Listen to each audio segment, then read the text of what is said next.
Dikisahkan sebuah kisah yang sangat menakjubkan tentang kisah Syekh bin Baz rahimahullahu taala dengan orang yang kita sama-sama mengetahuinya, yaitu Muhammad Al-Ghazali.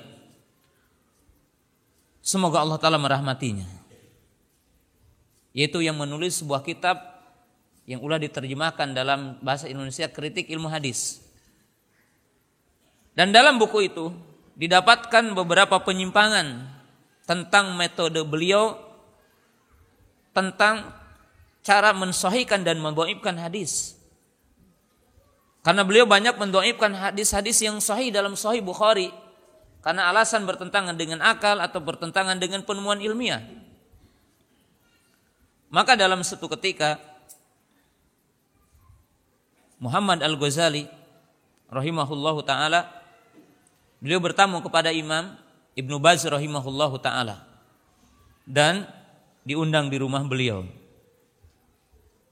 Dan Syekh bin Baz rahimahullahu taala punya catatan untuk beliau. Dan beliau telah menjelaskan kekeliruan beliau dalam banyak majelis. Maka tiba-tiba Syekh bin Baz rahimahullahu taala masuk ke kamarnya kembali, masuk ke rumahnya ke dalam untuk menghidangkan makanan. Tiba-tiba di situ ada seorang dari Suriah, ahli sunnah Suriah. Maka tiba-tiba berdebat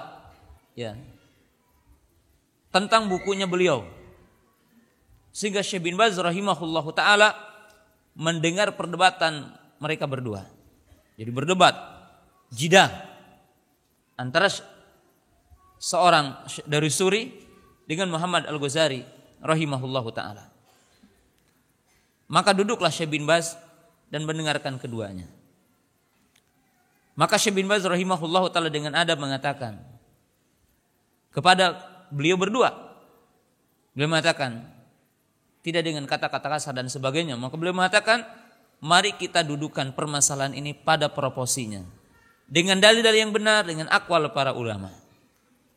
Maka berdiamlah keduanya mendengarkan Syekh bin Baz rahimahullahu taala.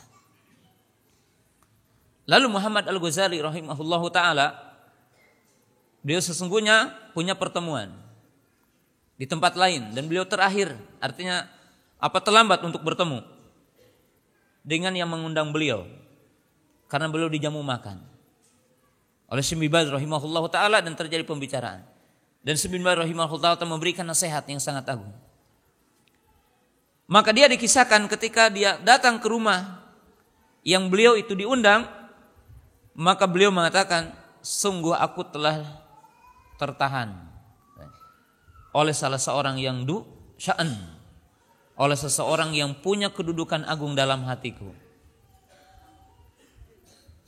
yang aku tidak terbayang sebelumnya bahwa Syekh mungkin akan marah kepadaku, Syekh akan membicarakanku, Syekh akan menghardiku.